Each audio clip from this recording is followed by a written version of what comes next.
First annual Portsmouth Invitational Basketball Tournament at Church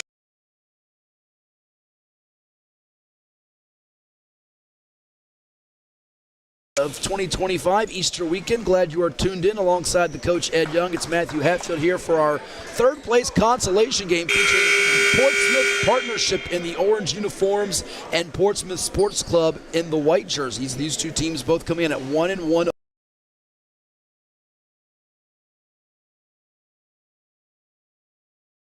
A heartbreaker last night to Janet King, 82-80, while Portsmouth Partnership beat Norfolk Sports Club 101-94, then fell 94-93 to K&D Rounds in a game with 16 lead changes, 15 ties. The story for them, the performance of one R.J. Felton of East Carolina, a last-minute fill-in. We are underway in the white uniforms at Portsmouth Sports Club with the basketball first as they try to work down low. The big man matchup with Musa Cisse, number 25, dunking it against another big man at 7 foot tall or bigger in Umar Balo. Cisse, the 7 foot tall, towering force from Guinea, who starred for Memphis this past season. Should be a fun matchup down low, Coach, as we watch the head fake here and a score up the window. Count it plus the foul from Miami's Matthew Cleveland. Beautiful high screen away from the ball, and it almost looks like the player, he's not, if you watch it on the replay, he's going to come off of that up and rewind it in at VCU. Here's a triple from Mayo. It's going to bounce out. It's going to be rebounded aside by Balo, who loses the handle, and it's Portsmouth Sports Club coming away with it. That guy with the rock there for a brief moment is number 22, Andrew Carr. He's 6'10", 235 pounds, a forward from Westchester, Pennsylvania, who played for Kentucky. You have to watch a triple get drained home. And Joe Bamisol, another starter for Portsmouth Sports Club, while Carr wears 22, Bamisol wears 12 in this event for Portsmouth Sports Club. Bamisol 6'4", 200 pounds, a guard out of Chesterfield, Virginia, who played at Monacan High School and finished up his college career with the Rams of VCU. There's a steal for number 25, Musa Cisse. We highlighted him, the 7 foot tall big man from Memphis. Chucky Hepburn, 6'2", 185-pound guard out of Louisville from Omaha, Nebraska. Hepburn wearing number 4, and rounding out the starting unit for Portsmouth Sports Club, it's number 11, Adama Alpha Ball, 6'7", 205-pound guard out of Le Mans.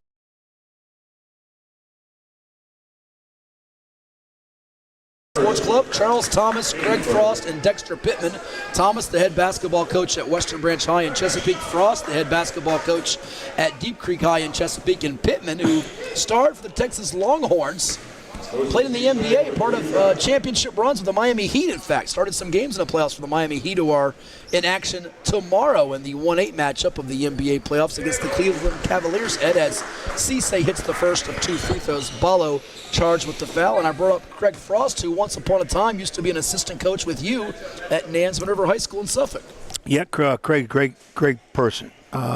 He's a very good coach. He's better as a person, and I was so glad he finally got an opportunity to be a head coach at Deep Creek. He's done a really good job with that program, and unfortunately in my career, he was the guy I got number 500, career win 500 against my really good friend, former assistant, which I hated doing against him, but it was just next in line.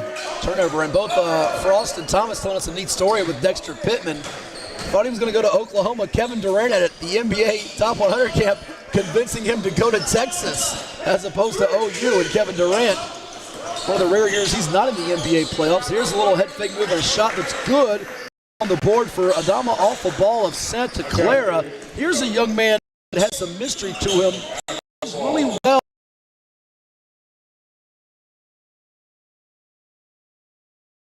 And Gonzaga, but one thing he can do is shoot the basketball. 121 made threes, 36% from deep the last 2 seasons. You know, one thing, he's in a good program. Good friend of mine, Herb Sendek, head coach at Santa Clara. Known Herb way back in our days at 5-star camp together, and Herb's a good one. If you coach by Herb Sendek, you know the game, or you can at least play the game, because you can't go halfway with Herb. You know, there's a lot of high-energy kids in this game. Ace Baldwin for Portsmouth Partnership out of Penn State. You've got Chucky Hepburn for Louisville. A lot of the things he's done over the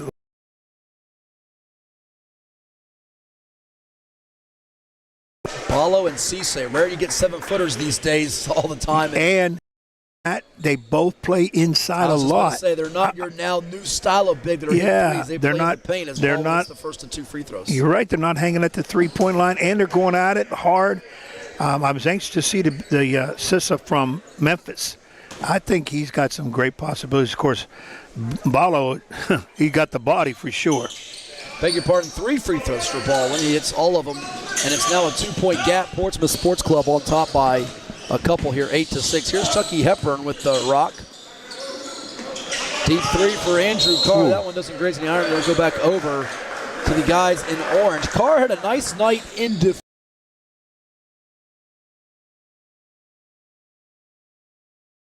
And what he can do, Cameron Matthews, Mississippi State, in this ball game. And Jemai Mashak for Tennessee. So there's some really good high-energy players that had some giant moments. Here's Carr, the 23-year-old who started out at Delaware, 10.3 points, 4.7 rebounds per game on 54.5% shooting from the floor this past year for Kentucky as they made a run to the Sweet 16 under Mark Pope. Spent 2 years at Delaware, then 2 years at Wake Forest in the ACC, and Carr is able to hit both of the free throws, and we get a substitution on the floor. We also get a look now at our first time today. David Gasson, he's number 20 in orange, 6'9", 220-pound forward for Kansas State. Born in De Leer, the Netherlands, had a growth spurt from 6'3" to 6'9" between ages 15 and 17, and transferred from Virginia Tech to Kansas State during his college basketball.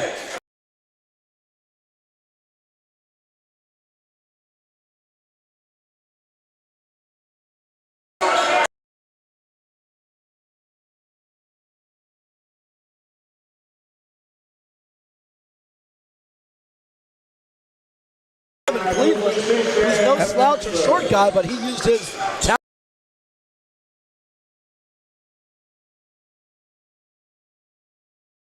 Sissy is inside. Oh, nice back door. And getting that cut and finish is Matthew Cleveland with the jam off the bench. Had 20 points on 7-11 shooting from the floor, 5 rebounds, 3 steals, 2 blocks in the win that this team had over Norfolk Sports Club to start things off on Wednesday. Hepburn throws it down low again to Cisse, being bodied up by Osibor. Turning back down the 6'8" power forward.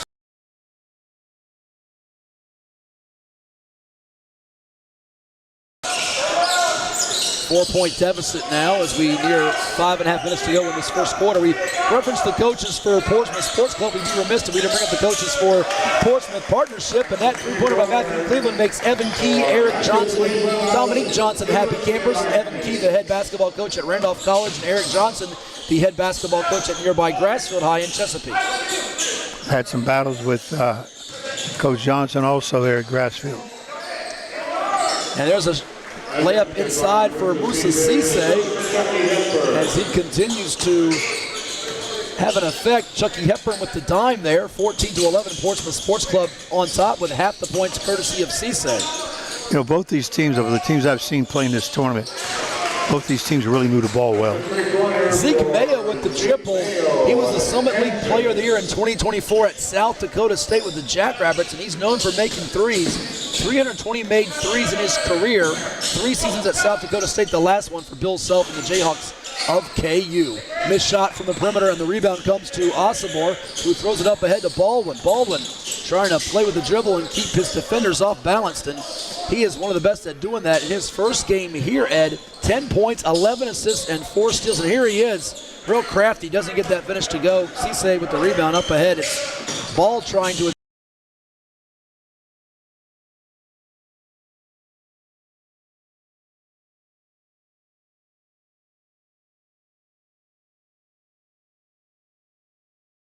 by Hepburn.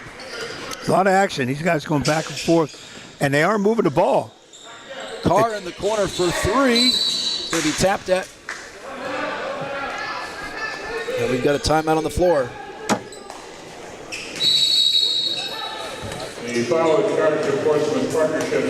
So while we have a timeout, we'll take one too. 4 minutes even on the clock, and we're deadlocked at 14 of the 71st annual PIT.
Welcome back to the Portsmouth.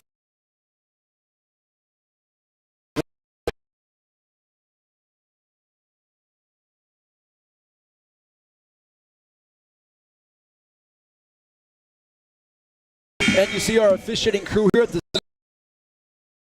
basketball tournament.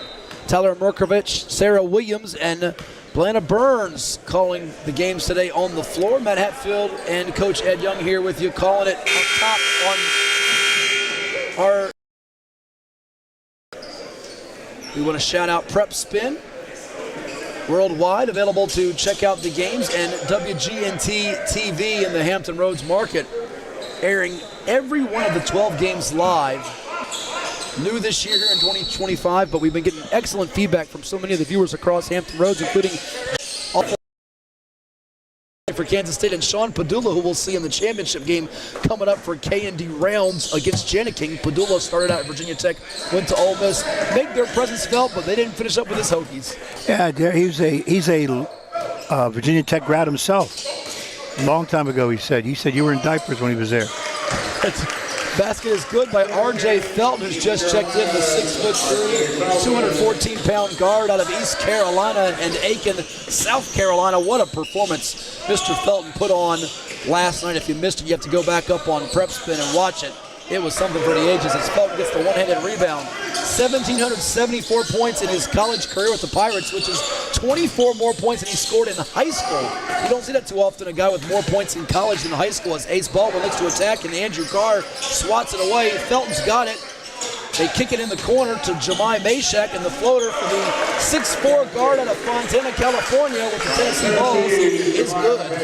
Yeah, you're talking R.J. Felton. He is the leading scorer in this tournament, 2 games, 23.5 points a game. I want to thank Jim Heath for giving us an entire printout of all the stat leaders coming into today. He's one of the very best in the business as Matthew Cleveland faces up. Jump shot is swished home for Matthew Cleveland.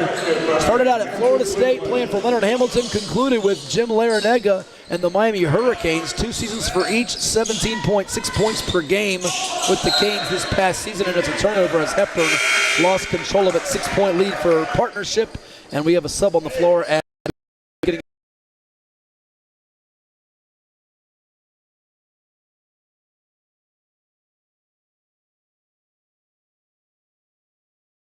both retiring this past season. Shame to see them get out of the business.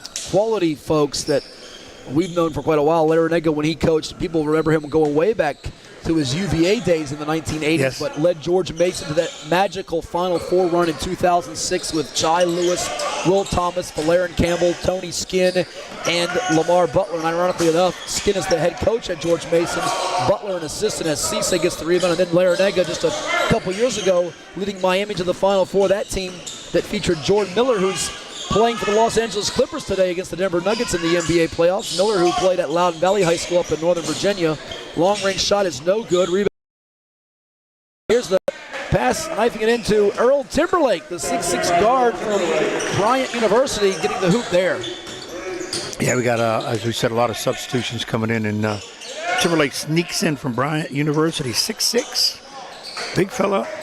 Timberlake started out at Miami, playing for Coach L. Then he went to Memphis. Wasn't productive that much. Can he make the perimeter jumper? And he's not a dead-eye free throw shooter, but he's got the physique that really pops out, Ed. Yeah, he's big. He's listed at 6'6", 210. It looks a little bigger. Follow is good for Great Osobor, who once upon a time played at Montana State and then went to Utah State, was the Mountain West Player of the Year in 2023-2024. He had 15 double-doubles that season for the Aggies, 24 double-doubles for his career. Another big fella listed at, what, 8?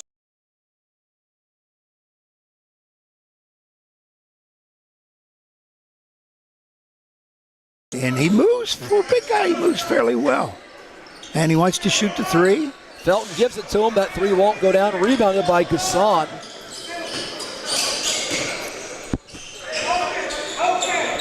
Gasson listed by some as a guard, others as a wing. He's not even a power forward to a few people out there. He's not a high turnover guy. There's an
Quarter in the books, and it's Portsmouth Partnership on top of Portsmouth Sports Club, 25-16. Portsmouth Partnership in the orange uniforms, Portsmouth Sports Club in the white jerseys. Ball's loose, and it's picked up to start this second quarter by Earl Timberlake. Up ahead to Chance McMillan, the 6'3 guard from Texas Tech. He gets rid of it to Joe Bamasill, and the native of Virginia out of Chesterfield, VCU's finest, knocks it down from distance, 25-19. Yeah, they need that because first quarter with certain sports club is shooting 31% from the field. Partnership is shooting 50%. Nobody guards Zeke Mayo, and that three-point shot is unsuccessful. However, it's tapped out with Umar Ballo, and here's a three-pointer from Mayo that's blocked by the other number 12 in Bamasill. How about his metrics and his length? There's a three-pointer from Mayo, but going back to Bamasill for a second, getting up off the floor, and you'll love this, the verticality. His VCU bio, 42.5-inch max vertical and a 7-foot-tall wingspan for him at 6'4". Yeah, his intangibles would say somebody about 6'7", 6'8".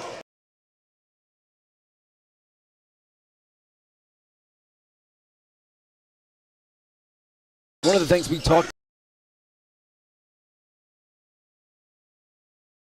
too with the flush is some people wonder, is he an athlete playing basketball or a basketball player with athleticism that knows how to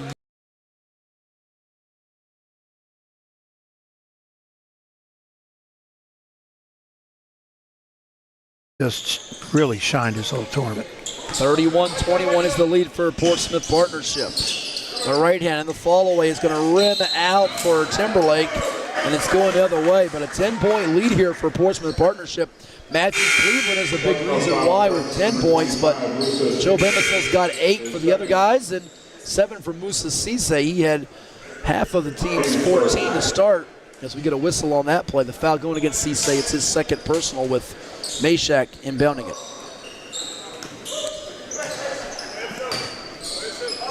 A little over 7.5 minutes to go until halftime. High screen. Seen a lot of that in this series, high screen. And there is Felton, the three-point shot rimming out, rebounded inside for Portsmouth Sports Club.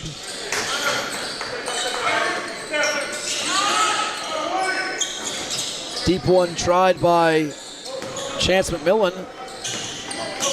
He had 22 in the first contest of this event. Couldn't get that one to fall.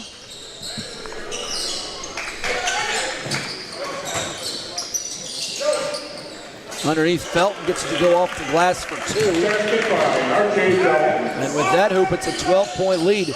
Felton, his first game and a half was unbelievable. 41 points, 16 of 22 from the floor, 9 of 11 from 3. We're talking a game and a half. Now, he was 0 for 3 from behind the arc in the second half yesterday, but so far today, 3 of 5 from the floor, 1 of 2 from deep, 7 points. He's getting back in a groove. So that one misfires, and it's rebounded by Earl Timberlake up ahead to Bamasill. We're seldom seeing the shot clock tick below 8 here in this first half for either team. Yeah, these teams work the ball well, they shoot the ball well. And high energy type offense. Very quick, and there's a spin move and a feathery touch displayed from Kentucky's Andrew Carr. Big Blue Nation has been tuning in all week long. Here's Carr. That grazes no iron. It's saved, however, by his teammate McMillan. Matthews thought about throwing it one way and said he'll try a 3. It's off the mark, and it's going to be rebounded by Meshack in orange, who wore a lot of orange during his career with the Tennessee Volunteers, playing for Rick Barnes, back-to-back Elite 8 appearances, and known for his defensive prowess. He was the Field of 68 National Defensive Player of the Year. Length, athleticism, motor, and instincts to handle guards plus wings. And there's a basket for Partnership to make it a 14-point lead. Felton is up to 9. Well, like I said, he gets hot, Matt. He'll be talking maybe 20, 30, 40 points again. Well, I'm not sure about that tonight, but I know you love to coach 2 lockdown defensive presences like Meshack and Baldwin. And Umar Ballo can win a lot of games with a big man with his talent. 14-point deficit for Portsmouth Sports Club as we watch the jam from the Indiana big man who hails from Mali. More to come from the PIT.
Welcome back to the Portsmouth Invitational Tournament on WGNT 27. Sponsored by the Auto Connection.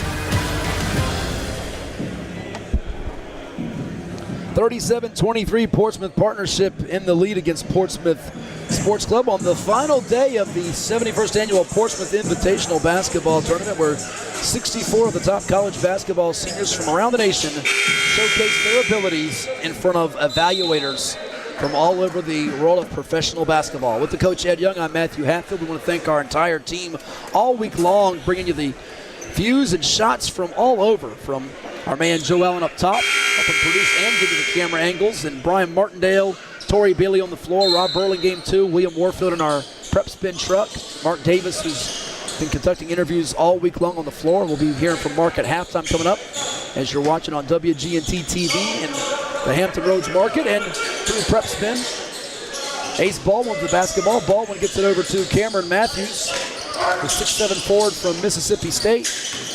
Dishes it to Meshack.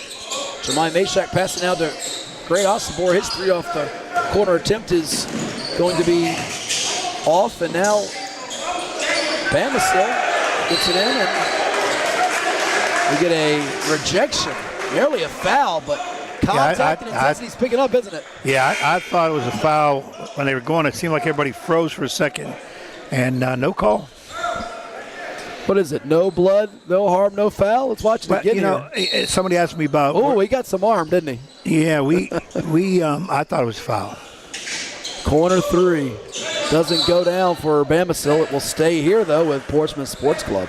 You know, they're using some different rules here to the PIT, kind of new. Yeah, highlight a few of those if you can. And we have WNBA referees who are more familiar with the rules too. For instance, jump ball. Whoever wins the jump gets the ball at the beginning of the fourth quarter. The other team gets the ball at the beginning of the second and third. Shot clock resets to 14 after an offensive rebound or foul or defensive violation inside of 14 seconds on the shot clock.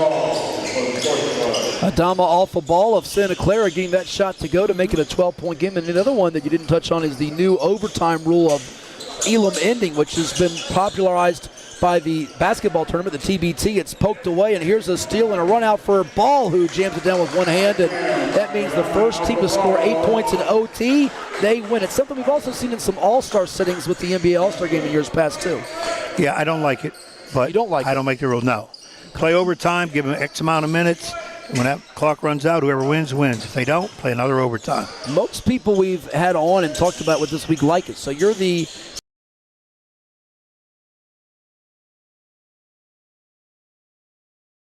do not like it.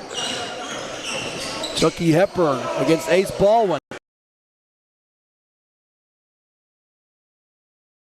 Up and down, and he has been mighty good in his career. First at Wisconsin in the Big Ten, and then finishing up with the Louisville Cardinals.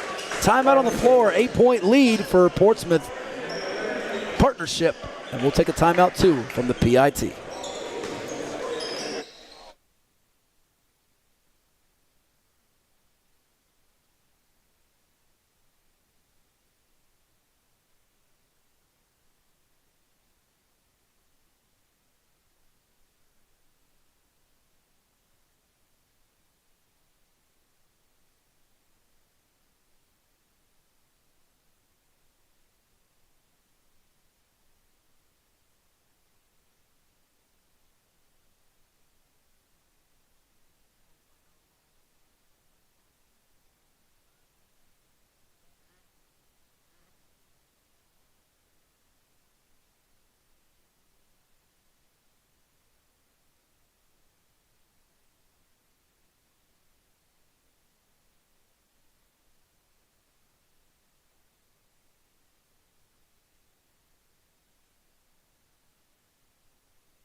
Welcome back to the Portsmouth Invitational Tournament on WGNT 27.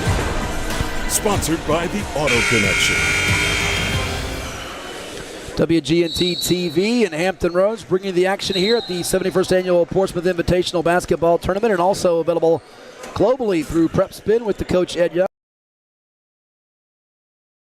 Game in our 11th contest out of 12 this week at the PIT. It's Portsmouth Sports Club trailing out of 30 to 20. Almost at our finale. Should be a lot of fun. I want to thank all of our broadcasters.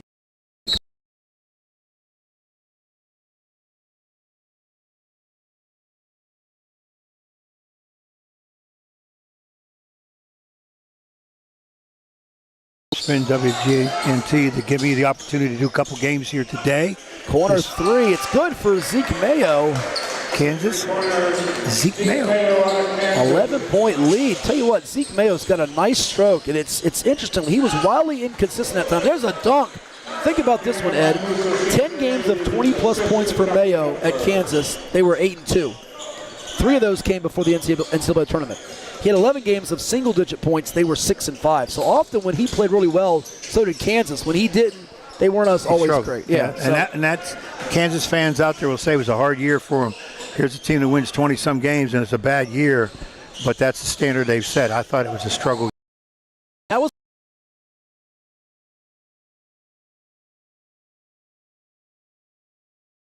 his hometown, Lawrence, Kansas, to play for the Jayhawks after playing for the Jackrabbits, and it took an adjustment period for him for a while. Yeah, I mean, that's the whole idea when guys with the moving around and different request of your game.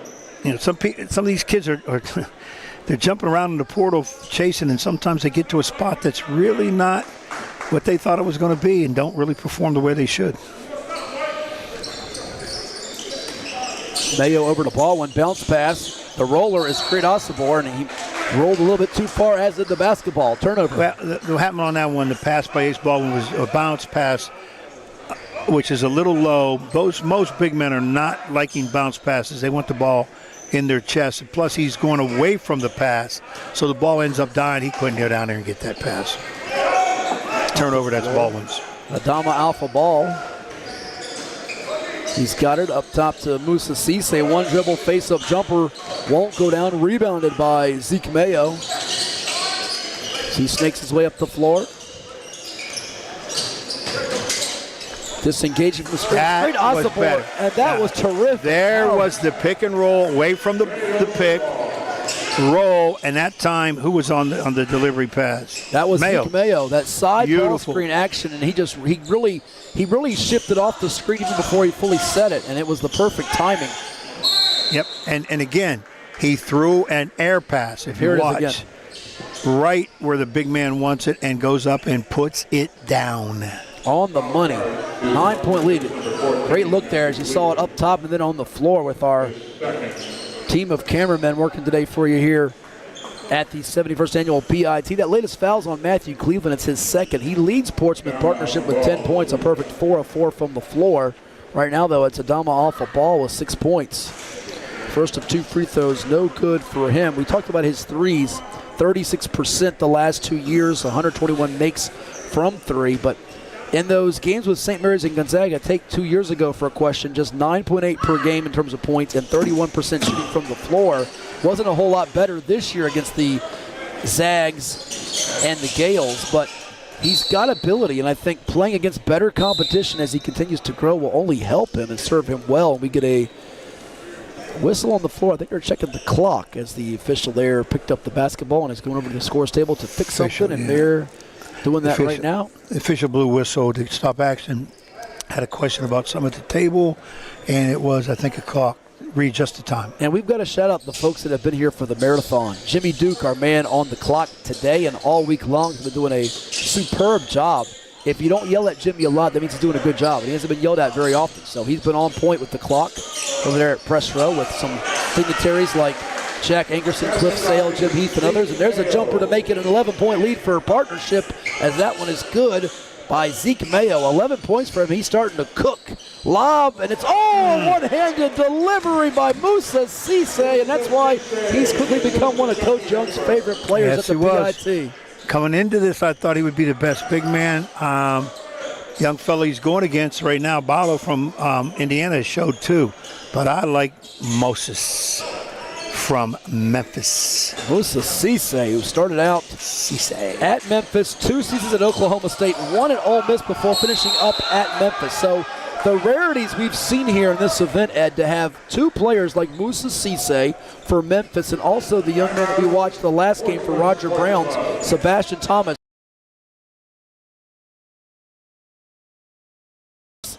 Oh, yeah, and a one-hand jam. How about 3 times? Over big fella. It's almost halftime. You're watching exclusive coverage of the PIT.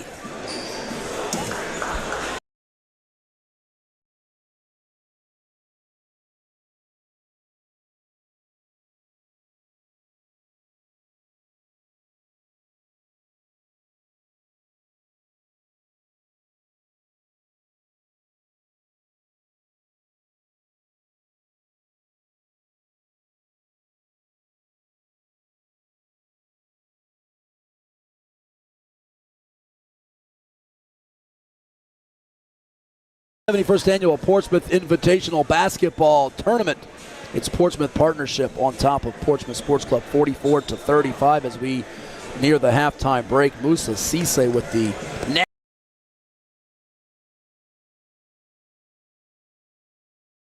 scoring honors with Kansas guard Zeke Mayo, who has 11 for Portsmouth Partnership.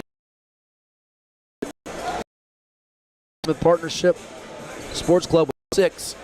Partnership shooting 53.1% from the floor, but the 19 points off of turnovers keeping Portsmouth Sports Club within striking distance. Right. If you don't want to turn the ball over, and if you do turn it over and they get and scoring, you're in trouble. Because you're not going to win many of those type of games. And when you get turnovers, if you can convert them into baskets, you're going to win more of your games. Simple math, Matt. Simple. O'clock Eastern approximately tonight with Janet King and K&D Rounds, both of whom are 2-0, both of whom won close one-possession battles on Friday night in the semifinal round. It'll heat up. It'll heat up for championship game. You probably see kids even going harder. Not that the ones we're seeing here today aren't, but championship game, nobody wants to come out of here with that loss. Everybody wants to be undefeated. Bill Bamisle's 3 at the buzzer is off the mark, and we're at halftime, 44-35. It's Portsmouth Partnership on top of Portsmouth Sports Club. We'll take a timeout. More to come here from the PIT.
6.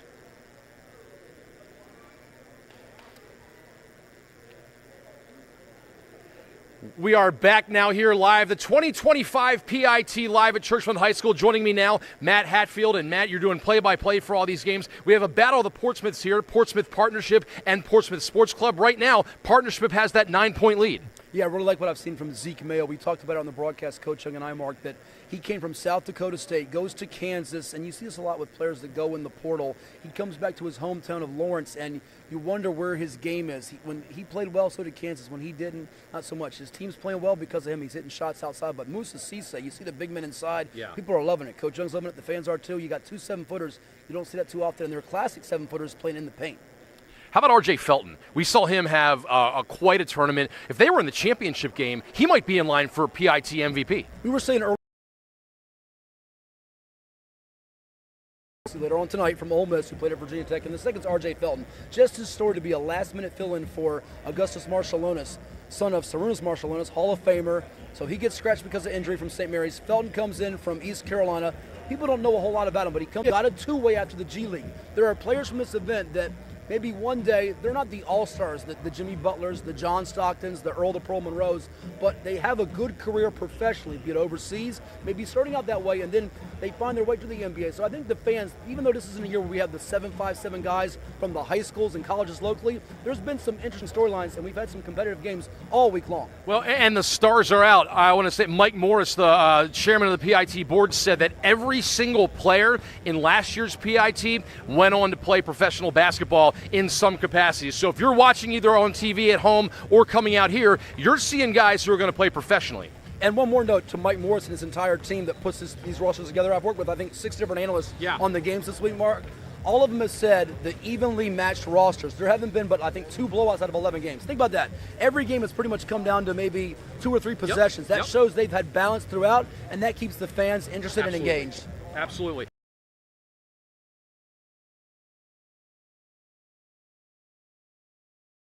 Yes.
Back. We're joined now by Kyle O'Quinn, 2012. This was about the height difference, though I was on the taller side. Kyle, what do you remember about your championship Saturday for your PIT experience? Oh, man, it was great. It was great. You know, just thinking back, you know, you just wanted to bring that championship. Felt like I was bringing it home for some reason, you know, having all that green and gold in the stands, you know, always supporting. to go out with a bang. Yeah, absolutely. And Kyle and I, we were both at the Norfolk State spring game earlier today. We were talking about, hey, who are some potential all-tournament team guys or all-MVP maybe? Do you have any favorites right now? I don't, and I would never say that on camera. Of course, and yeah. never show any favoritism. Yeah, but sure. Candidates, the talks for MVP, they played their way to be in that conversation and made the best man win. Well, and it's been so cool. These games have all been competitive. Yeah. Was that what it was like during your time? Do you remember a lot of blowouts, or was it pretty competitive when you were playing in it? It's competitive. These games are always competitive. Year now, in some and year teams, year in and year out. Some years, some games may seem a little lopsided, but they'll grind back. These guys are playing for something much bigger than the scoreboard. They're playing for their school pride, their professional careers, and what's on the line for them personally. So I think that all these games will be competitive, and that's what we're able to see. You joined us a few days ago, Kyle, and you told us how much this tournament means to you.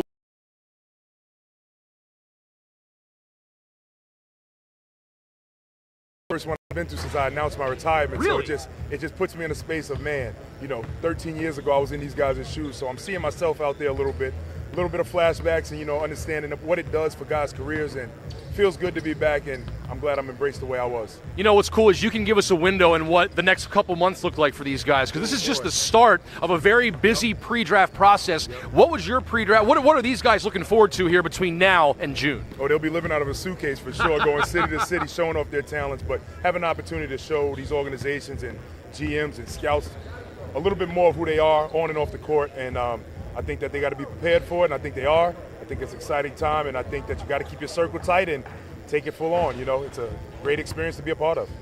Well, Kyle O'Quinn, really appreciate your time. Thanks so much for being with us. Always great to catch up with you. Right now, Portsmouth Partnership leads 44-35 over Portsmouth Sports Club. It's this one, then that championship game coming up at 7 o'clock. Going to be an exciting night to cap off the PIT.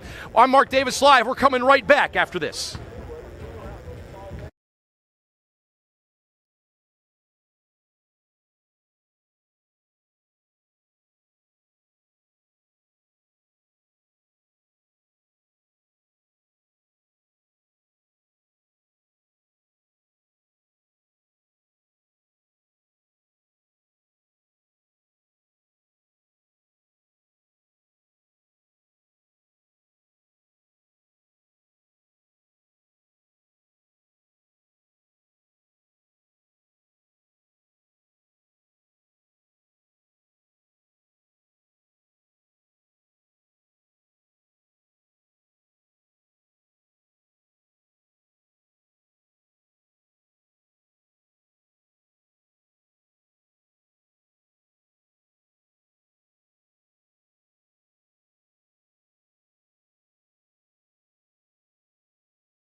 Welcome back to the Portsmouth Invitational Tournament on WGNT 27. Sponsored by the Auto Connection.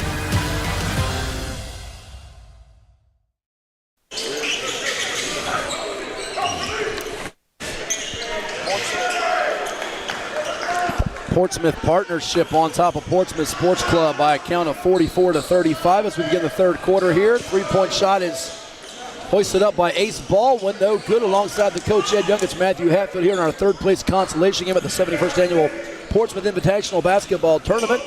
Here's Musa Cisse on the move, and he's going to be fouled going to the rack. First half numbers of note: 11 points each for Zeke Mayo of Kansas and Memphis' Musa Cisse. In terms of rebounding, leading rebounder, believe it or not, is R.J. Felton from the guard spot. I know you're high on that ability, Ed, to show he's got the athletic ability for professional basketball to go with his shooting and two-way skills. And then Assist-wise, Chucky Hepburn having a really nice floor game, even though Portsmouth Sports Club trails it. He's got 5 assists compared to just 1 turnover for Portsmouth Sports Club, which is getting out rebounded right now 23-20. And, of course, we're looking at the all-important shooting, and it's Portsmouth's partnership still in the 50s, right? 50%. Well, Sports Club, no, 33%. Actually, 2 of 14. 39%. Yeah, 39, but 2 of 14 from 3. Really struggling on.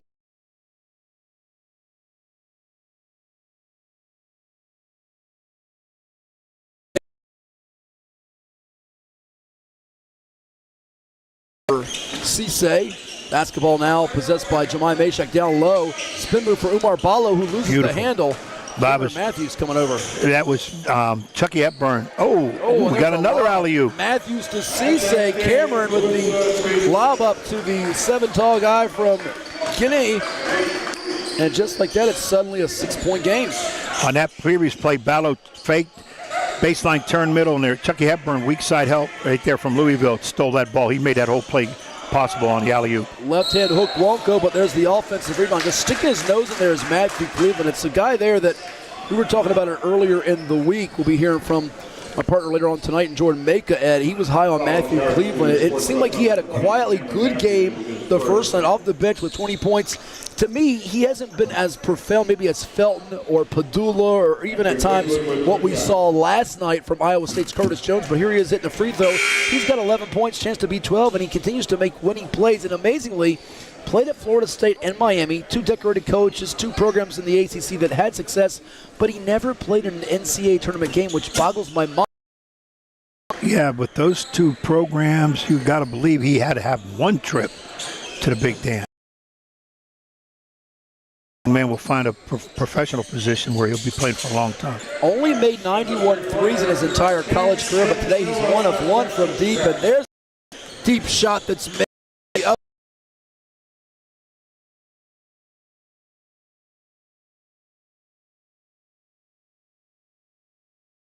Points in the win over Roger Browns back on.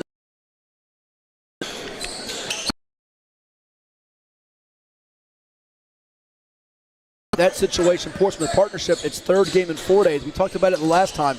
Having the 3 games in 4 days easier than 3 games in 3 straight days? Absolutely. No question about it. You get that little day of rest. They don't go into grueling practices because they really don't have as much time. It's usually about 30 minutes, 40 minutes at max. Hepburn down low to Carr. Double team comes. Andrew Carr trying to make a play happen with the right-handed hook. It's no good. Rebounded inside by Umar Ballo.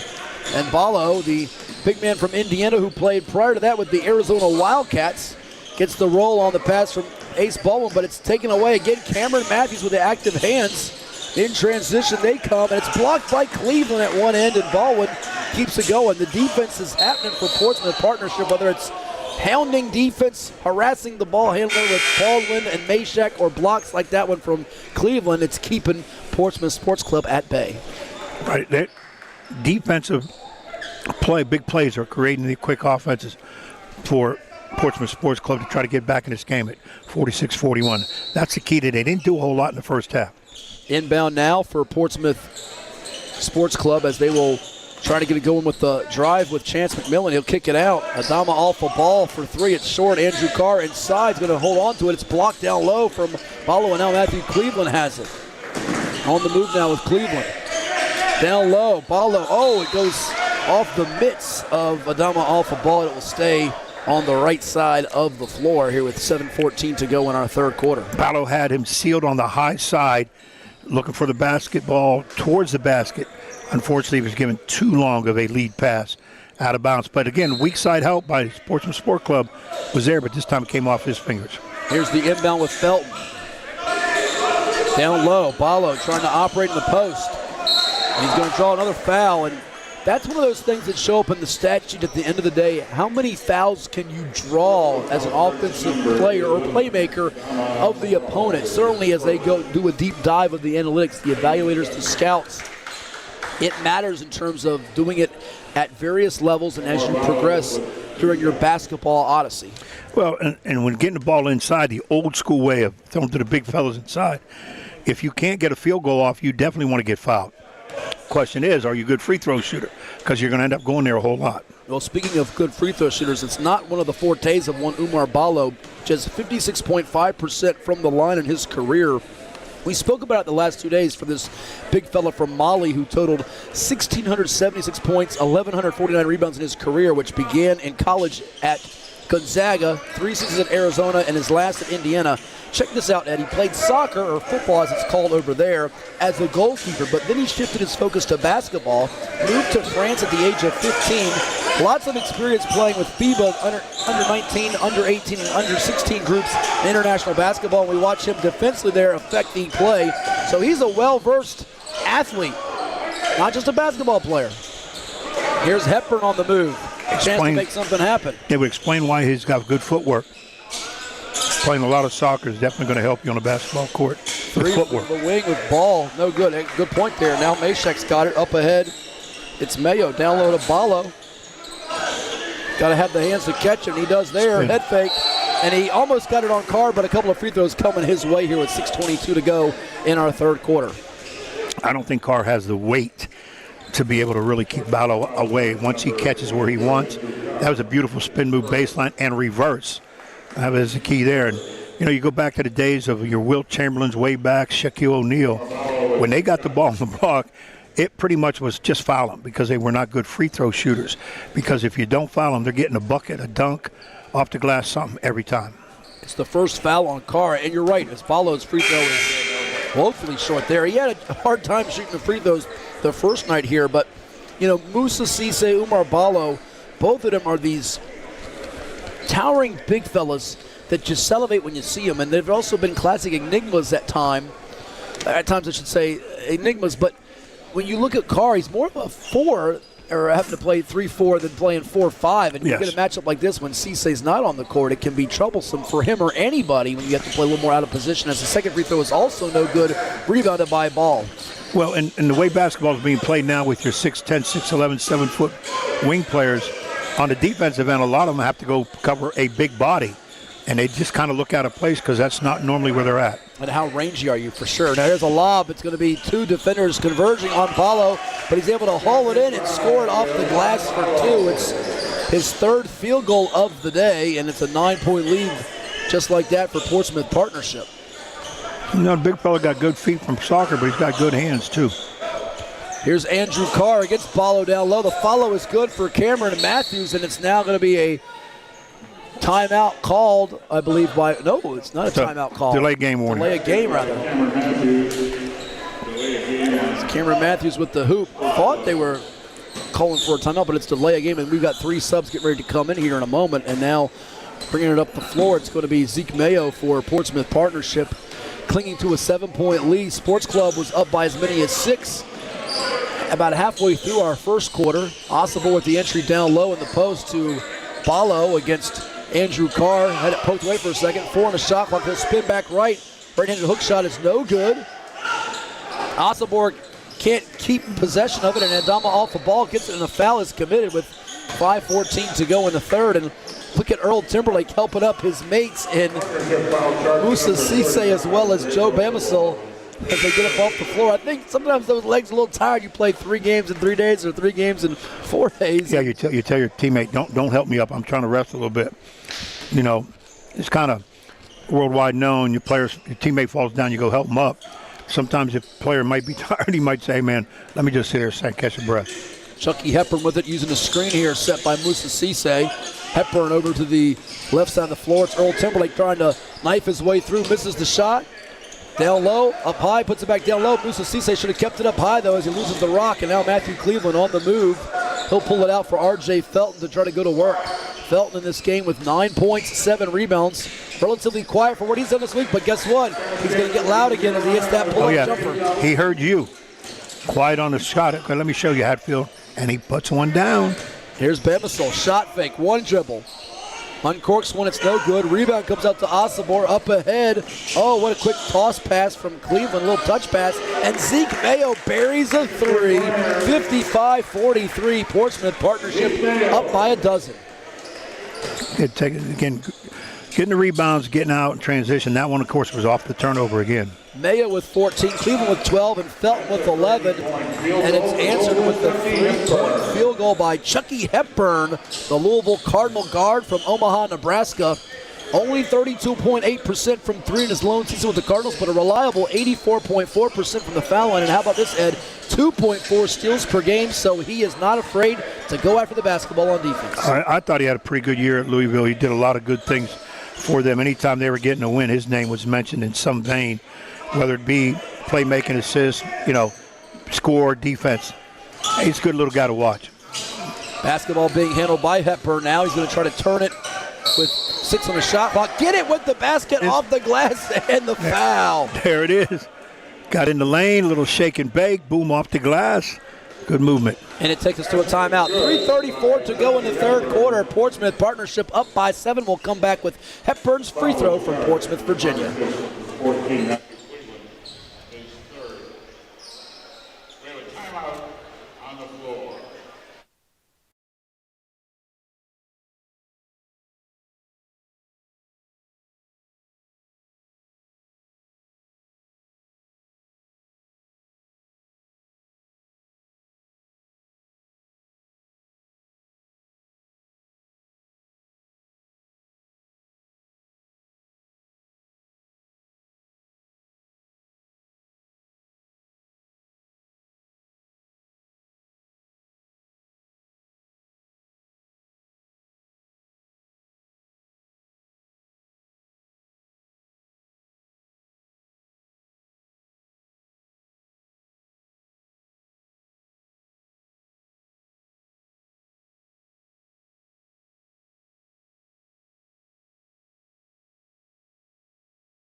Welcome back to the Portsmouth Invitational Tournament on WGNT 27. Sponsored by the Auto Connection.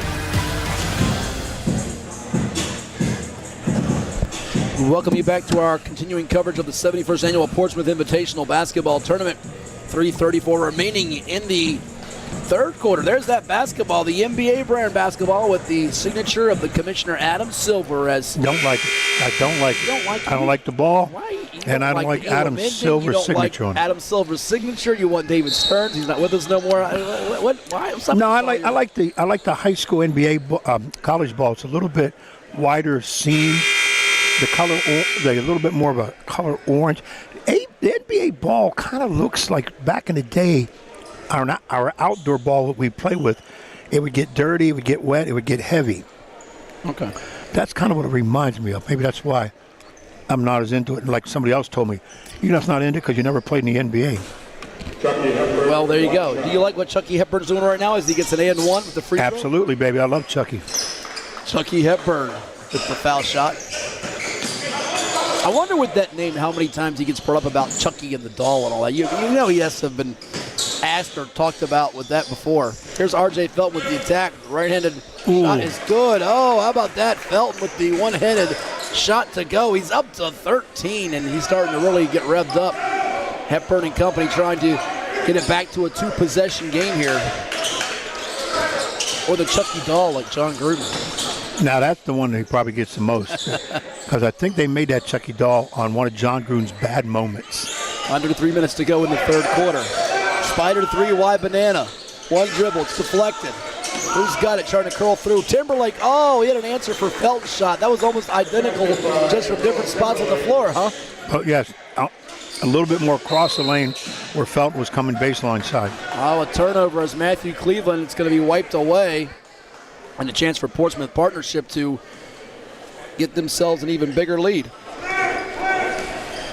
2:41 to go in our third quarter. Chucky Hepburn dribbles it up the court. A couple defenders collapse on him. Now he's looking to attack. The lob is there. Oh, and a foul on the dunk attempt for Moussa Cisse. Every time they throw it towards the rim where Moussa Cisse is hanging out, hanging with Mr. Cooper, hanging with Mr. Cisse. He's 6 of 10 from the floor with 4 rebounds, 14 points. He does have a few fouls, but down low, if you throw it to him near the basket, he's often going to come through. Well, that time he was trying to hang with the great Usubar from Washington. He he would have had that dunk down, but he got bumped, obviously, and he's not quite as hefty as the two big front linemen for the front court guys for Portsmouth Partnership. The free throw coming here as we have substitution on the floor. Cleveland and Felton getting a rest. Meshack returning, as is Gasson. Foul shot now for Cisse. In his career, it's been subpar there, 43.8%, and that one's no good, but he gets the rebound, and he got the roll. That's how you get. Not only is it another steal. The layup and a timeout is called on the floor. I was just about to say he's also a great shot blocker. 253 rejections in his career, too. We'll take a timeout, too. 1 point game in the third place game at the PIT.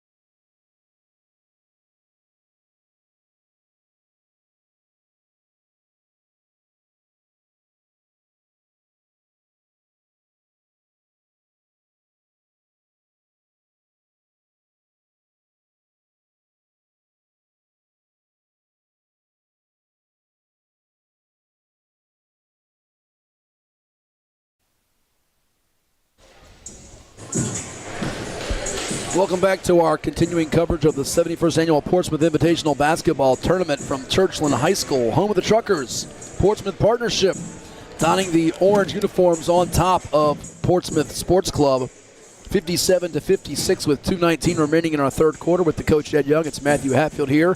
One more game to follow tonight. It's the championship matchup. A much anticipated clash with Jeniking taking on K&D Rounds. Both teams at 2-0 overall. Jeniking winning its first game convincingly, 111-79 over Mike Duman Incorporated, then holding up Portsmouth Sports Club 82-80 last night. Meanwhile, it was K&D Rounds slipping by Portsmouth Partnership 94-93 last night to follow up their 101-94 victory over Norfolk Sports Club. So based on that, Coach Young, would you give K&D Rounds the potential edge, as it's another situation here where you have a day off for Jeniking, 3 games in 3 days. For K&D Rounds, 3 games in 4 days. Well, I haven't seen Jeniking play. I did see K&D Rounds. I like him. If they got the extra day off, I'm going to say slight edge. How do they say on Vegas? The line is a 3.5. Well, we're not putting lines on it. No, we're not doing that.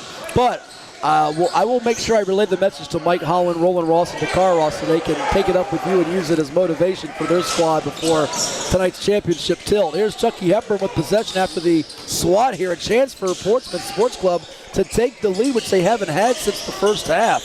Hepburn behind the back with the dribble trying to shake Meshack. He stops, lobs it up, and Cisse, nearly had it. It's going to be taken away, though, now by David Gasson. A great block by Cisse a moment ago. We talked about his blocking ability, his shot blocking skills. Also, 365 offensive rebounds for him in his career, 94 in his final season. That one's off the backboard, no good for Bamasil, but Bamasil's left open for 3, and that one's going to rim out. It's tapped at, and Jemai Meshack has it on the move. He goes, but he doesn't have numbers, so he'll pull it out. We got the action to get this game to 1 point. Asamoah down low. Throws it to a cutting Baldwin, and it's going to be a foul. I think his teammate Meshack was trying to get a continuation goaltend situation, but the officials were not having it. Yeah, I think the foul was. Can't fault the young man for trying. Yeah, you got it. It's close, but. Earlier today in the 7th place consolation game, Norfolk Sports Club prevailing over Mike Duman Incorporated 106-85, 25 points apiece for LSU's Cam Carter and Missouri's. I thought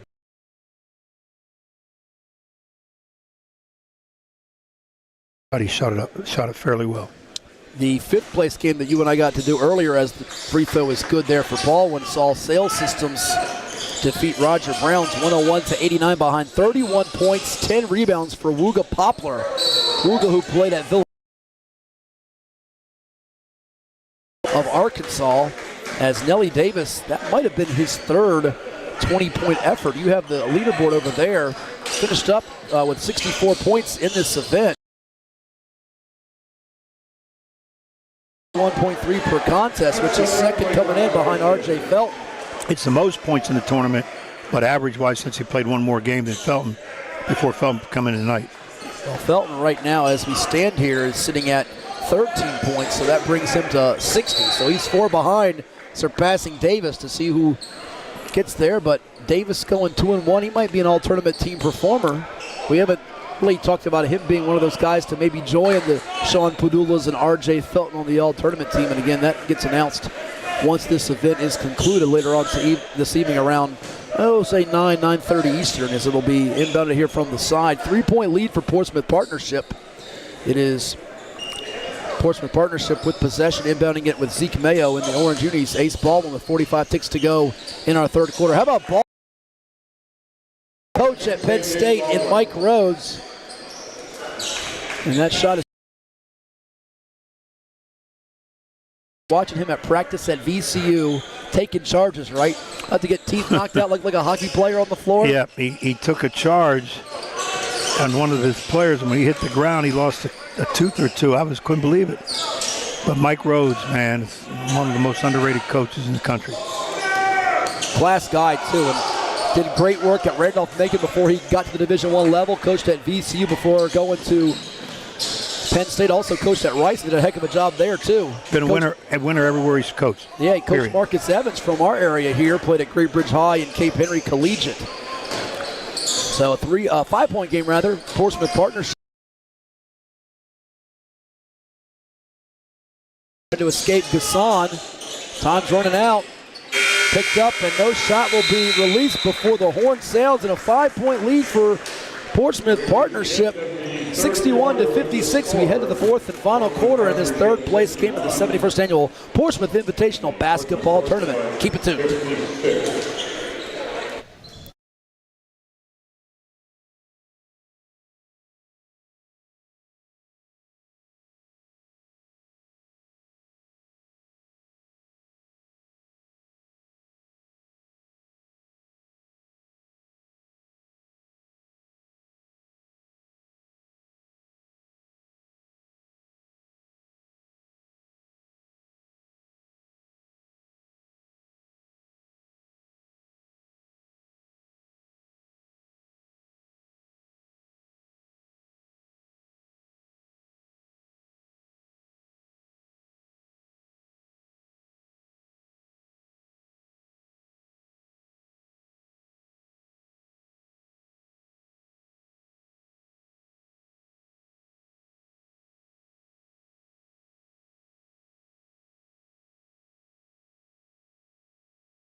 Fourth quarter underway here. Portsmouth Partnership on top of Portsmouth Sports Club, 61-56. It's the third place game at the 71st annual PIT.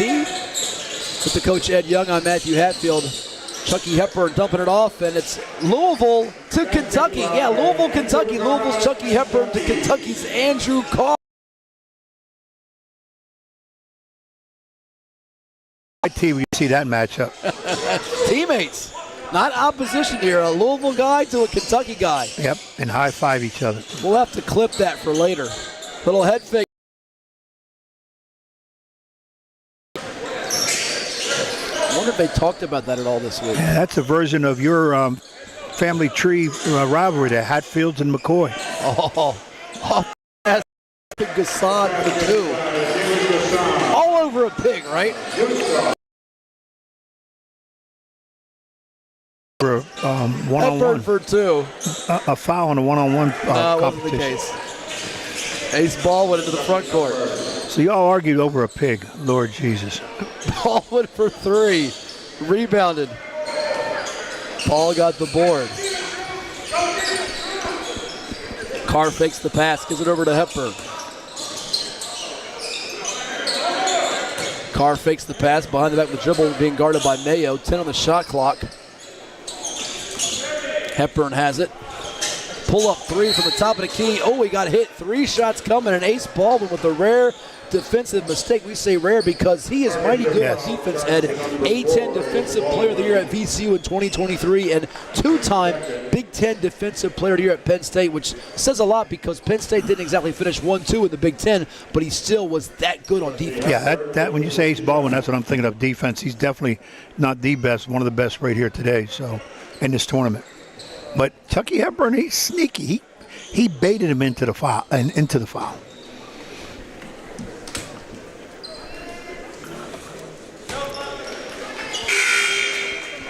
Substitution now as we watch Gasson take a seat.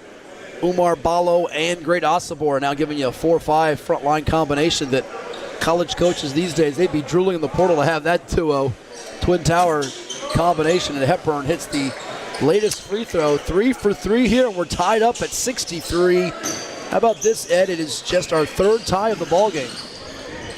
Yeah, it's kind of, every time when I look at a tie, especially in the game, we're restarting the game over again, and now we see who could take the lead. Could we get our first Elam ending of the 2025 weekend here at the PIT? It's Zeke Mayo with the rock.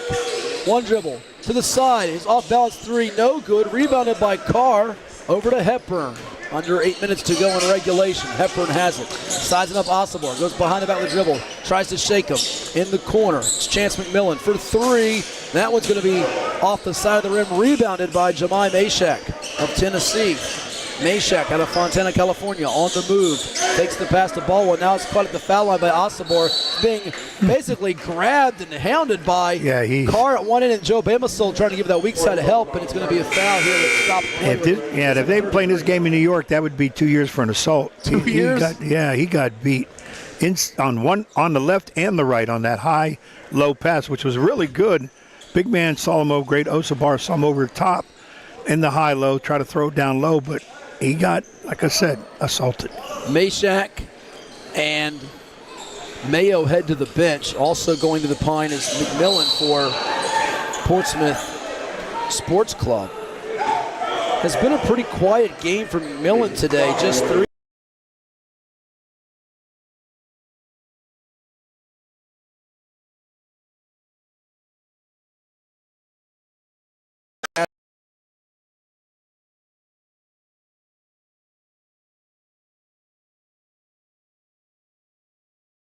Santa Clara. Hepburn has it, trying to scoop by Baldwin, who pokes it away, and there's Ace Baldwin's defensive awareness on display as he knocks it out of bounds. Yeah, again, quick hands, getting a piece of that ball from behind. Most everybody else would have got a piece of the hand or the arm. Foul. Ace didn't do that. He poked it out of bounds.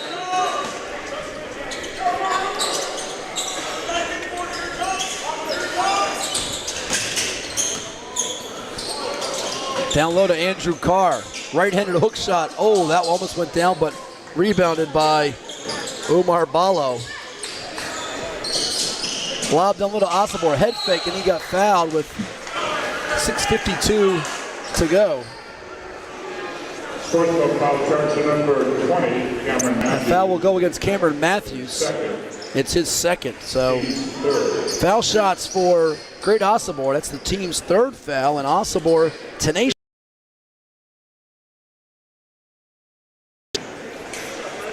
The one thing people have focused on with him is getting his turnovers to reduce. He was prone in that department, 3.3 per game, and that's a concern. His handle at his size, because at 6'8", he's going to have to play a little bit away from the basket, and he misses the free throw there. So Osobor had a chance to break the tie, but unable to do so. Yeah, you hit it on the head, Matt, with the ball handling skills. Even though he's not a guard, he's still got to be able to handle the ball, and that doesn't look like his biggest forte. Corner three's not going to go, but Osobor gets the rebound on Bama's misfire. Up ahead, running the floor. Oh, my. Umar Ballo tried to get a highlight reel dunk, and now he'll be helped up by his teammates in Matthew Cleveland and R.J. Felton. Oh, the way he stepped, I thought we were going to, I don't even want to say it. When a 7'1", 265-pound guy is running the floor like that, like a locomotive, you just get the heck up out of the way.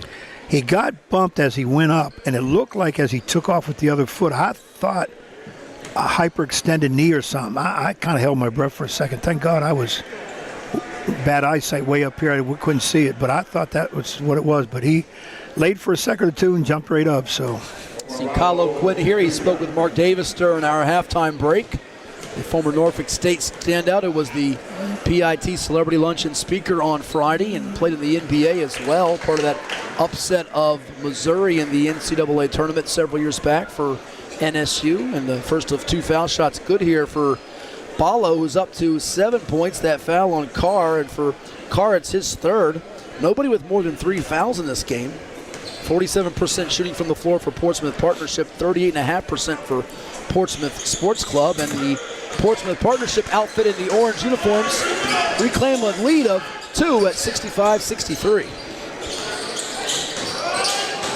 Chucky Hepburn driving against Baldwin. His pass got partially deflected. 13 on the timer. Over to Adama Alpha-Ball. He gets the handoff back from Andrew Carr. Carr hits the deck. Ball pulls a 3, and it's rebounded by Umar Ballo inside. Ace Baldwin on the move. Chance to push the lead to 4 or 5 here for Portsmouth Partnership. Baldwin using the left to get in the lane, and the floater is good for Ace. Good penetration to get in there.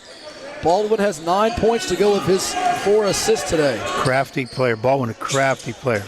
I sure hope he has that opportunity to play somewhere. The first shot is no good for Bamasil. The follow attempt for Adama Alpha-Ball drew a foul.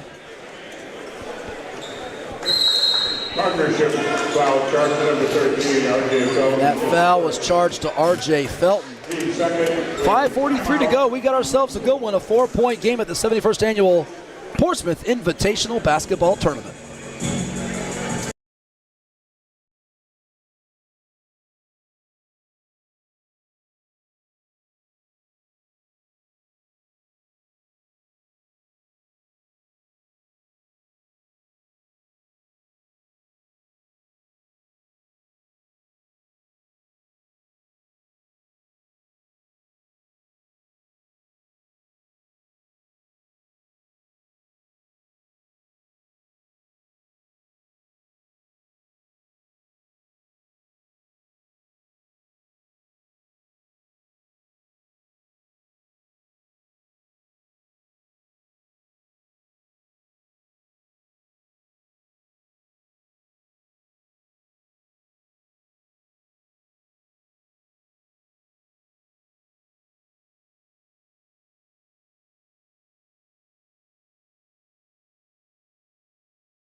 Welcome back to the Portsmouth Invitational Tournament on WGNT 27.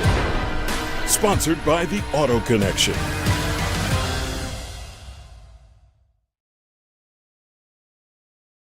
We welcome you back to Churchland High School in Portsmouth, Virginia, site of the 71st Annual Portsmouth Invitational Basketball Tournament.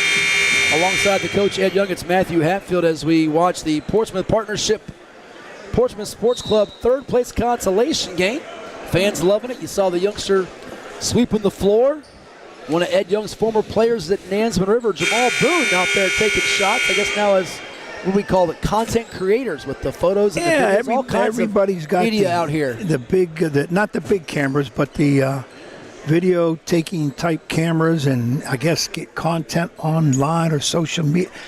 I've got to go back and do some of that stuff. I got to start taking pictures and videos and be a social media, Butterfly?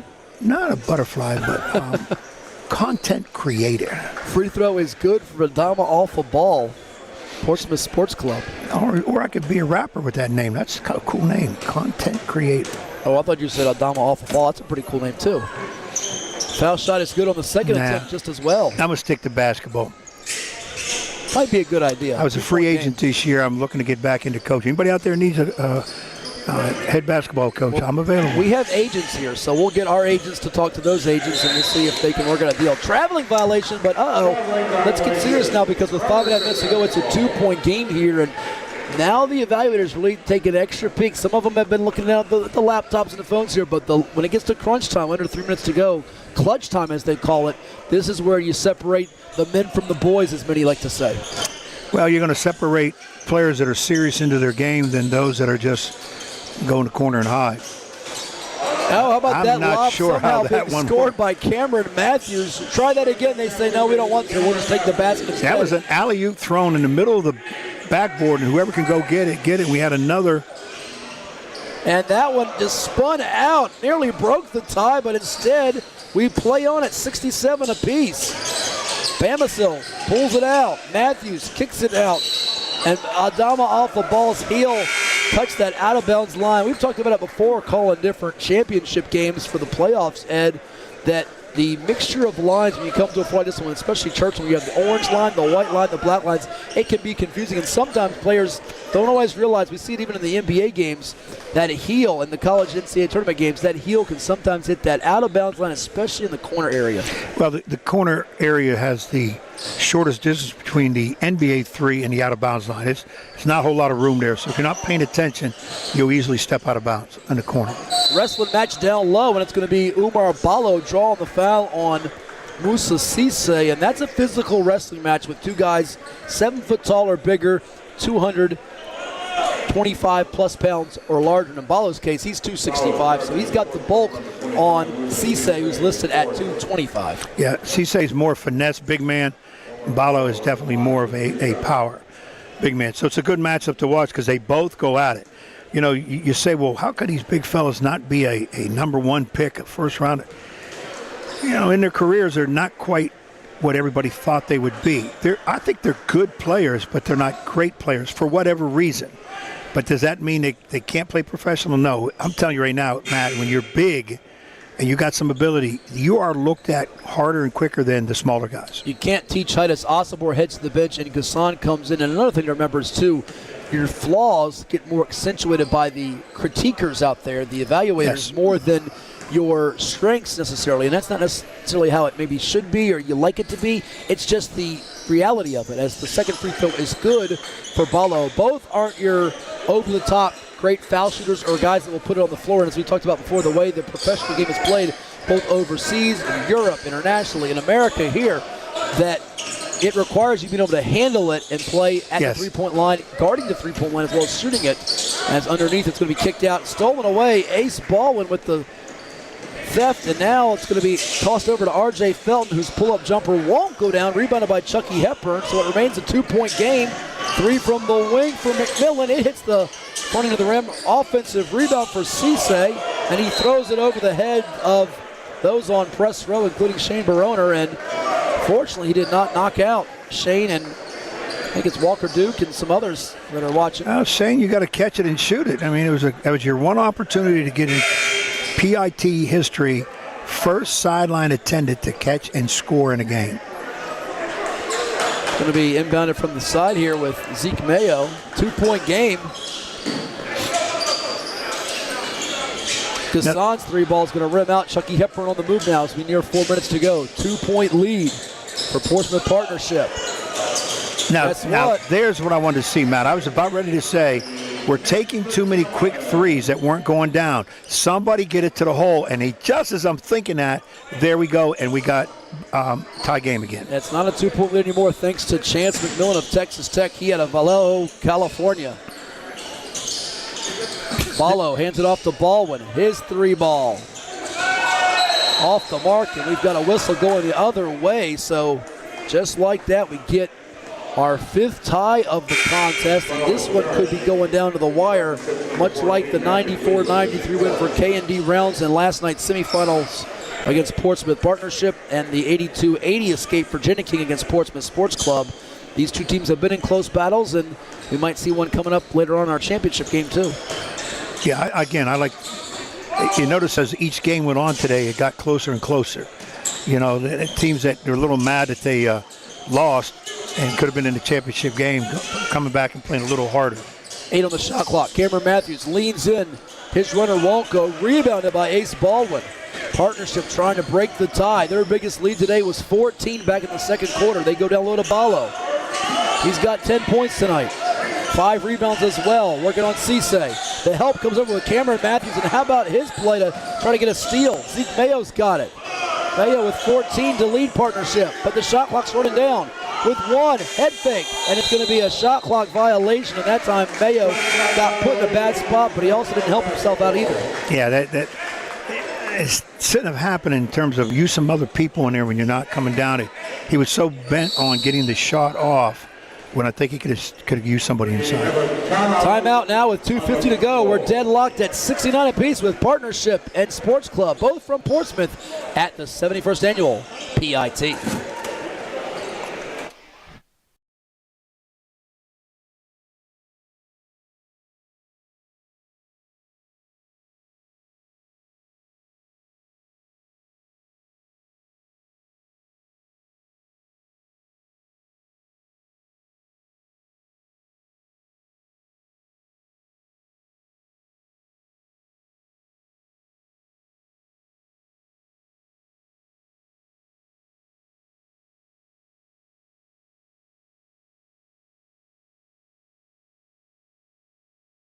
Welcome back to the Portsmouth Invitational Tournament on WGNT 27. Sponsored by the Auto Connection.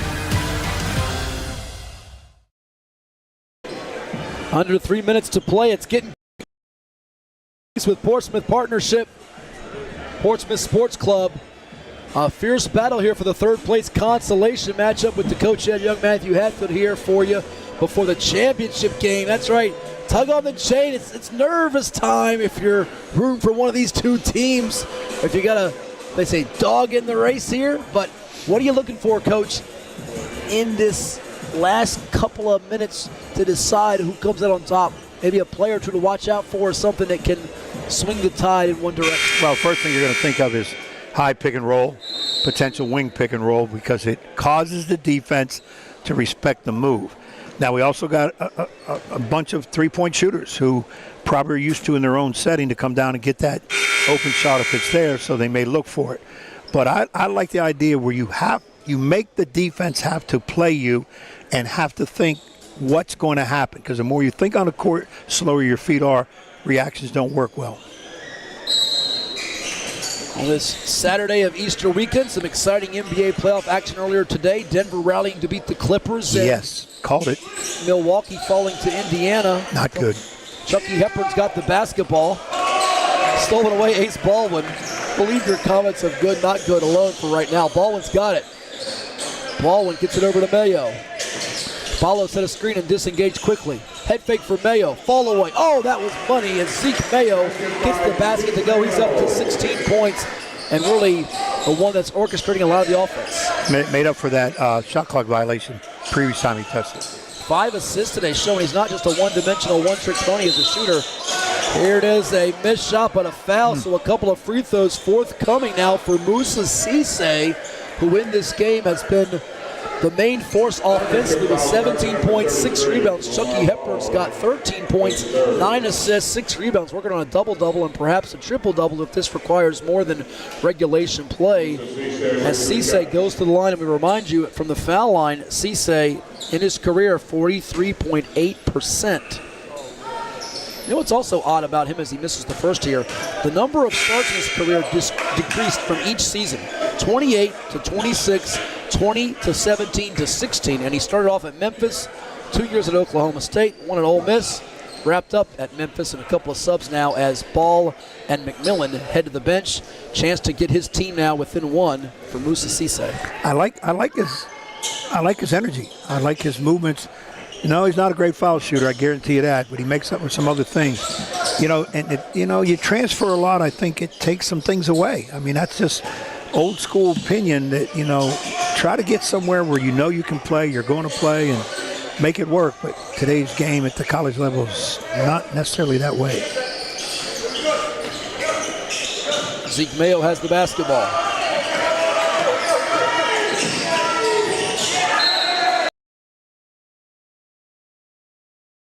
Look at the basket. Chucky Hepburn harassing Mayo over and over and over.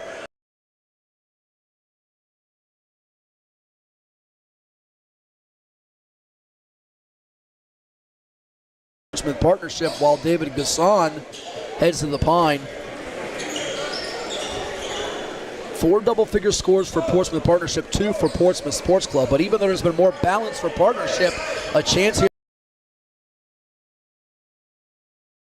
They've only led for 3:58 of this game. They've trailed for nearly 29 minutes of action.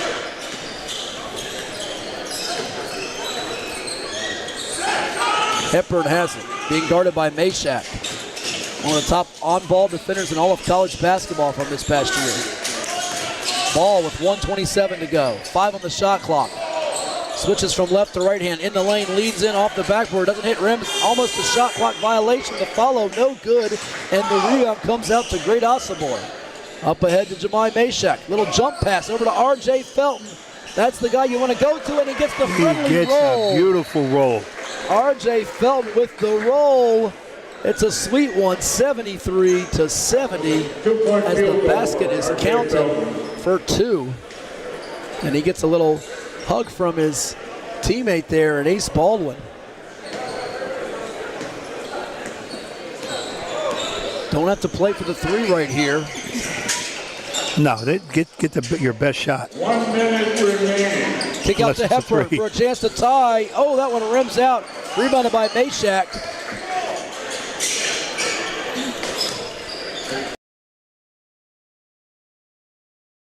The Portsmouth Partnership in front. Ace Baldwin being covered by Santa Clara's Adama Alpha Ball. Baldwin changing directions. Now with 5 on the timer. Over to Meshack. Will have to hurry. He'll try a 3. That one no good. Rebounded inside by Musa Cisse. Will they play for the tie or try to make it a 1-point game? A reach it.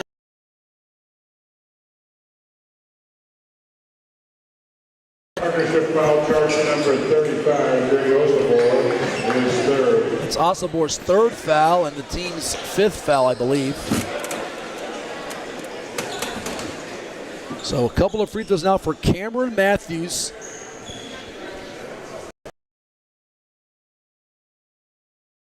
Man, known for his versatility this game. And we'll get a timeout before the second free throw. 24.4 seconds to go. It's a 2-point margin at the 71st annual.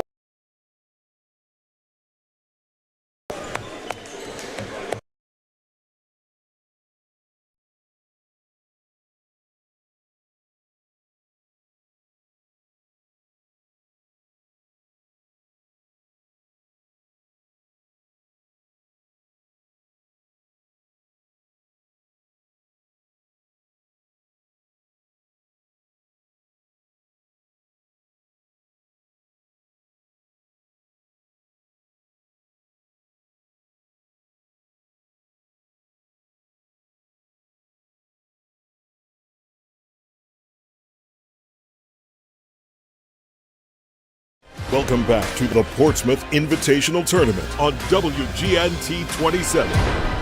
Sponsored by the Auto Connection.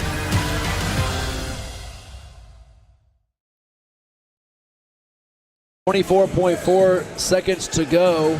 Portsmouth Partnership 73, Portsmouth Sports Club 71. One more free throw coming for Cameron Matthews, who has 5 points in this game. The forward from Mississippi State.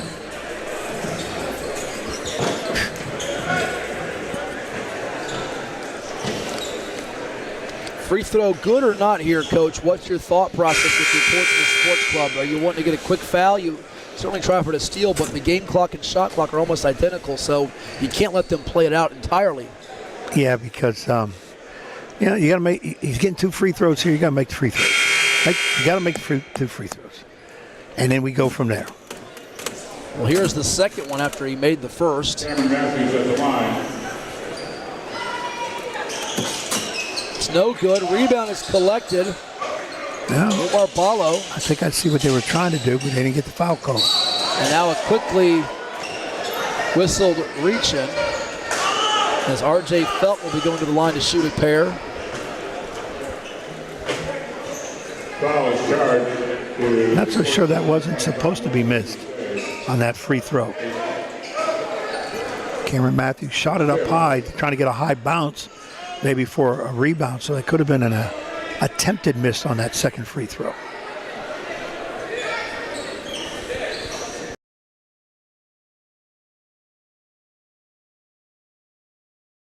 So Felton's at the line here to shoot a couple. First one's going to be rattled home. 16 points for him on the day.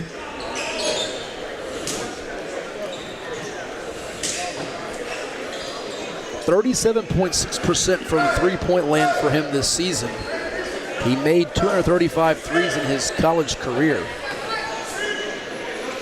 This is the big one right here. Makes 2 possession. And this foul shot is good to make it a 4-point lead. They'll use the timeout to advance the ball into the front court. Are you thinking 3 here or quick 2? I'm going, again, what shot develops. If it's a 3, I'm taking. If it's my shot, I'm normally I'm open. It's what I take. I'm going for it. I got a path to the basket. I'm taking it, get fouled.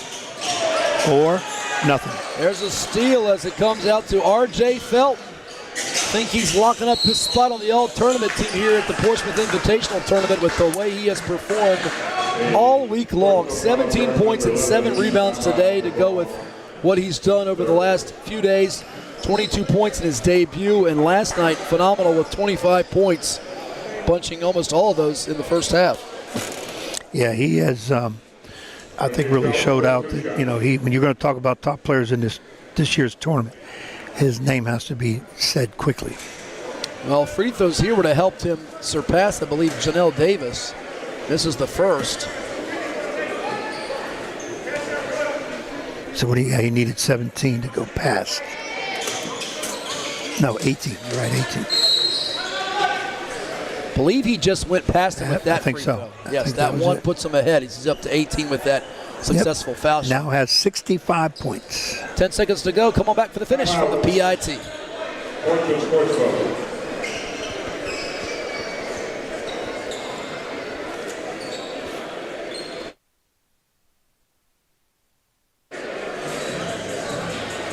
Or stay right here, because I think we will keep it right here. 76-71 Portsmouth partnership on top of Portsmouth Sports Club. Third place consolation game before our nightcap and finale of the 12-game marathon.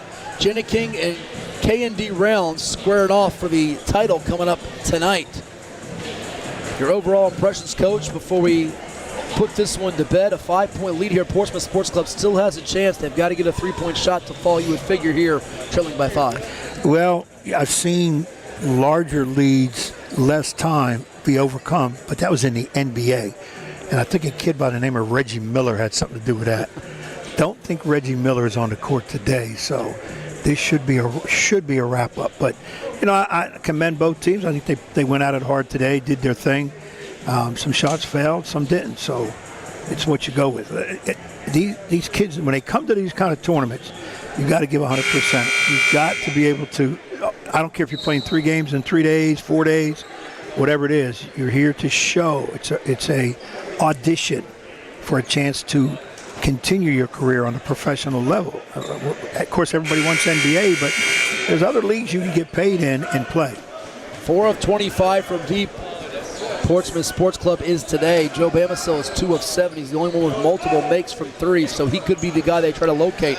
Number 12 out of VCU here on this sequence. Yeah, he's set to put it in. He's the furthest one away from the action. They may be screening for him. Here's Bamisile to catch it. Clear look. Perfect. It's money. Joe Bamisile right on cue for 3 with 7.5 seconds to go. 2-point ball game and a timeout is called.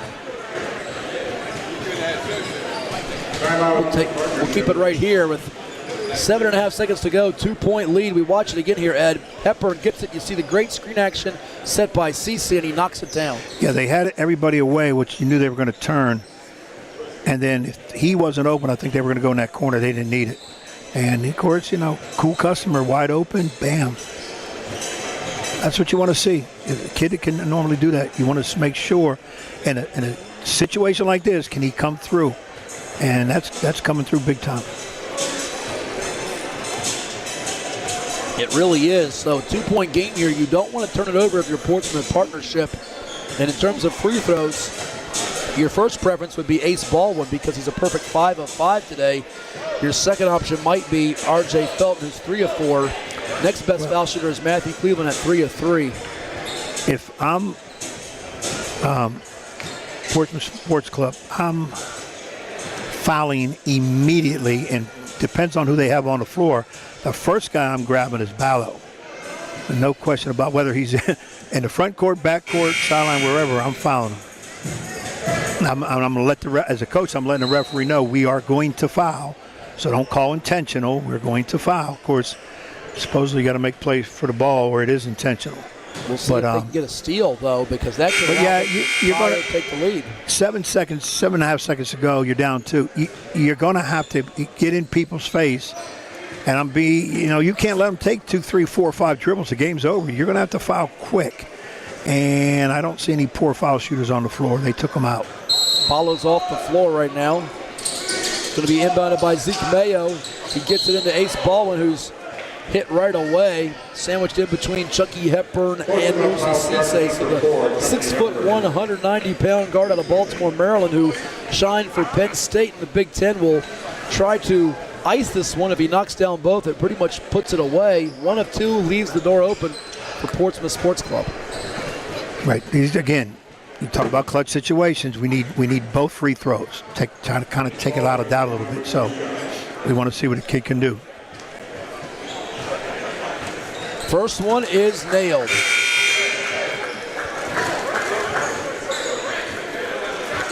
Now, Portsmouth Sports Club, what you want to do is get all your three-point shooters in.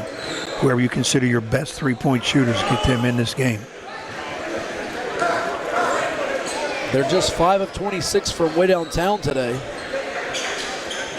No, he misses it. Rebounded inside by Cisse. They have to hurry. Hepburn heaves it up off the backboard. No good. Baldwin with the rebound, and Portsmouth partnership escapes 77-74 as they take the third-place consolation game here at the 71st Annual Portsmouth Invitational Basketball Tournament at Churchland High School. Hepburn thought we might get overtime as he had a fairly decent look from the side. Yeah, I mean, and you had the guy taking it. He's hit a couple of those in his career.